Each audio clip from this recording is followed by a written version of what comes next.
Hello friend, आज समझेंगे दोस्तों हाफ वेव रेक्टिफिकेशन क्या होता है, कैसे काम करता है, इसके बारे में समझेंगे। तो बने रहिए दोस्तों, इलेक्ट्रिकल ज्ञान में आपका स्वागत है। तो आज समझते हैं हाफ वेव रेक्टिफिकेशन के बारे में। ये जो आप फिगर देख रहे हैं, ड्राइंग देख रहे हैं, इसमें एक ट्रांसफार्मर है, एक डायोड है, लोड डाला हुआ है, किसी प्रकार का लोड आप इसमें दिए हुए हैं। जब इसमें एसी सप्लाई आप देते हैं दोस्तों, ये प्राइमरी साइड है, ट्रांसफार्मर के प्राइमरी साइड है और इधर सेकेंडरी साइड है। ट्रांसफार्मर के दो साइड होते हैं, प्राइमरी और सेकेंडरी, और स्टेप डाउन ट्रांसफार्मर है। स्टेप डाउन का मतलब होता है, अगर प्राइमरी में हाई वोल्टेज देते हैं, मतलब 220 वोल्ट अगर दे रहे हैं और इधर मान लीजिए 12 वोल्ट निकल रहा है, 12 जीरो निकाल रहे हैं आप, या 12 जीरो 12 निकाल रहे हैं, तो ये सेकेंडरी साइड हो गया। तो स्टेप डाउन उसको बोलते हैं। स्टेप डाउन मतलब हाई वोल्टेज को लो वोल्टेज में कन्वर्ट करके देना। तो इधर में प्राइमरी साइड हो गया, इधर में एसी सप्लाई अगर देते हैं 220 वोल्ट, इधर से हमको 12 वोल्ट 12 जीरो सप्लाई हमको एसी मिलता है। जब एक डायोड आपने लगाया यहाँ पर, तो ये डायोड रेक्टिफिकेशन के लिए लगाया गया है, यानी इसको डीसी बनाने के लिए। इधर एक पॉजिटिव सप्लाई आ जाएगा, इधर माइनस प्लस दोनों है, एक बार माइनस होता है, एक बार प्लस होता है। जब 50 साइकिल एक सेकेंड में अप डाउन होता है, तो उसमें माइनस भी होता है, प्लस भी होता है। जैसे यहाँ पर आपने डायोड लगा दिया, तो डायोड क्या करेगा, यहाँ से जो करंट जा रही है, यहाँ से मान लीजिए यहाँ से 220 दी है साइकिल, ये जो साइकिल देख रहे हैं ये 220 का है, एसी साइकिल है। तो 220 वोल्ट जब एसी सप्लाई इधर देते हैं, तो इधर में आपका जो सप्लाई आउटपुट होना है, मान लीजिए 12 जीरो है, तो 12 जीरो आउटपुट होगा, वो भी एसी। डायोड लगाएंगे तब डीसी होगा। तो डीसी सप्लाई यहाँ कैसे मिलता है, जब यहाँ पर पॉजिटिव हाफ साइकिल यहाँ पहुँचेगा इस डायोड के एनोड पोर्शन पे, ये आपका एनोड पोर्शन हुआ, इधर कैथोड पोर्शन हुआ। तो एनोड में जब एसी साइकिल का हाफ पॉजिटिव साइकिल पहुंचेगा, तो ये पॉजिटिव साइकिल को पास कर देगा एनोड से कैथोड की तरफ। उसके बाद तुरंत या नेगेटिव सप्लाई आएगा। नेगेटिव जब आएगा तो वहाँ पर इसको ब्लॉक कर देगा, इधर पास नहीं करेगा। डायोड सिर्फ हाफ वेव रेक्टिफिकेशन में इसका पॉजिटिव साइकिल को पास करता है। हाफ वेव इसलिए कहा जाता है दोस्तों, क्योंकि यहाँ पर देखिए, ये साइकिल आपने यहाँ पर सप्लाई दिया, एसी सप्लाई 220 वोल्ट दिया। जब देते हैं डायोड से पहले यहाँ पर प्राइमरी में दिए, तो इस तरह का सप्लाई आपने दिया, तो आउटपुट आपको इस तरह से मिलेगा। इसको बोलते हैं पल्सेटिंग डीसी।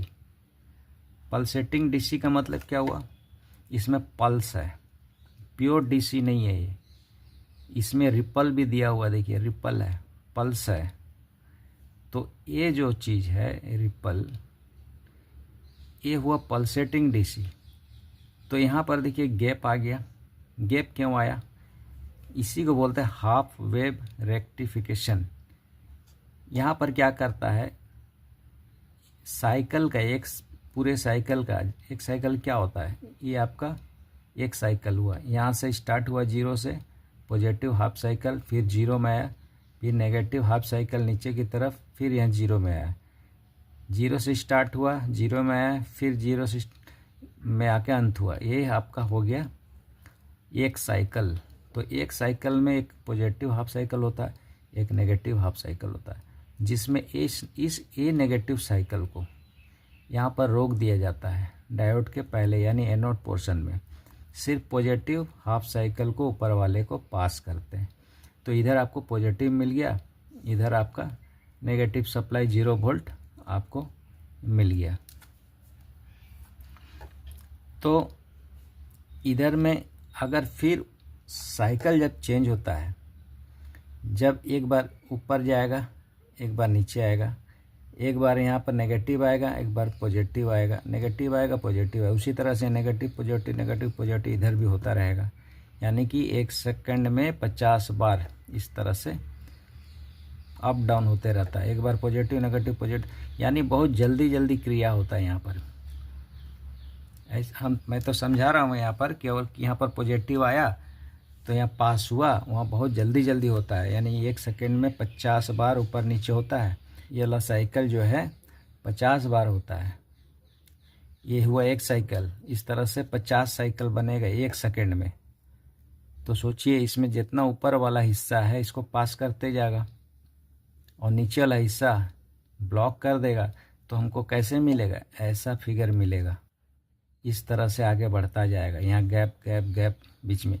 यानी कि 50% तो हमारा इधर लॉस हो गया है, 50% हमारा लॉस हो जाएगा। तो सिर्फ यही वाला पोर्शन मिलेगा, फिर गैप मिलेगा। तो ये वोल्टेज हमको कम मिलेगा यहाँ ये पल्सेटिंग डीसी में। तो ये हाफ वेव रेक्टिफिकेशन में आपको इस तरह से सप्लाई आउटपुट में मिलता है। अगर इसी जगह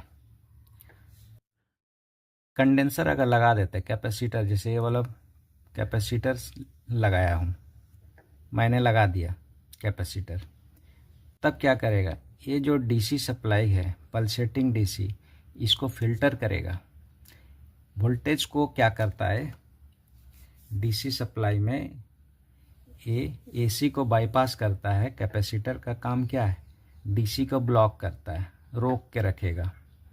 और एसी सप्लाई को उसमें अगर देते हैं तो उसको बाईपास कर देगा। कंडेंसर का काम यही है। देखिए कैपेसिटर, जैसे एक कैपेसिटर है आपका, ये आपका कितना है 2200 माइक्रोफैराड 25 वोल्ट। ये कैपेसिटर काम क्या है कि अगर इसमें मान लीजिए कि जो बड़ी वाली लेग है इसमें पॉजिटिव सप्लाई देंगे और छोटी वाले में नेगेटिव सप्लाई दे रहे हैं, इस तरह से अगर लगाते हैं यहाँ पर, ये देखिए डायोड की तरफ इस तरह से लगा हुआ है। ये जो सप्लाई कंडेंसर देख रहे हैं, एक लेग यहाँ लगा एक लेग यहाँ लगा है फिल्टर करने के लिए। यानी यहाँ जो पल्सेटिंग डीसी टाइप का जो आ रहा, इसको फिल्टर करने के लिए। फिल्टर करने का मतलब क्या है, यहाँ से ये डायोड, ये जो रिपल्स इसको कम कर देना। ये जो इस तरह से डाउन हो रहा है, ये जो नीचे की तरफ आ रहा है, इसको 0 तरफ आ रहा है, इसको डाउन होने से थोड़ा कम कर देना। यानी कि यहाँ से ऐसे करके फिर स्ट्रेट लाइन ऐसे आ जाएगा। यहाँ पर देखिए, यहाँ पर फिगर आपका ड्रॉ है, यहाँ देखिए ये वाला फिगर में, यहाँ से ये जो साइकिल है यहाँ से ऐसे उठा, यानी यहाँ तक चार्ज हुआ। जैसे उठेगा यहाँ तक ये चार्ज होता है, कंडेंसर चार्ज होता है, फिर इस तरह से लाइन बनता है, ये डिस्चार्ज लाइन है। फिर ये चार्ज हुआ, फिर मतलब देखिए ये जो नीचे वाला जो चीज़ है एक कट गया। यानी हमको पल्सेटिंग डीसी जो यहाँ पर था वो कम हो गया, बहुत कम हो गया। एक कंडेंसर और लगा दीजिएगा तो इसको और फिल्टर करेगा, तो इस तरह से एक स्ट्रेट लाइन आपको मिलेगा। तो इस तरह से आपको पल्सेटिंग डीसी को प्योर डीसी में कंडेंसर लगा के पूरा करते हैं। एफिशिएंसी, इसका एफिशिएंसी कितना होता है 40.6%। हाफ वेव रेक्टिफिकेशन में 40.6% इसका एफिशिएंसी होता है। दोस्तों ये वीडियो कैसा लगा, अगर अच्छा लगा तो लाइक कीजिए, शेयर कीजिए, सब्सक्राइब कीजिए दोस्तों।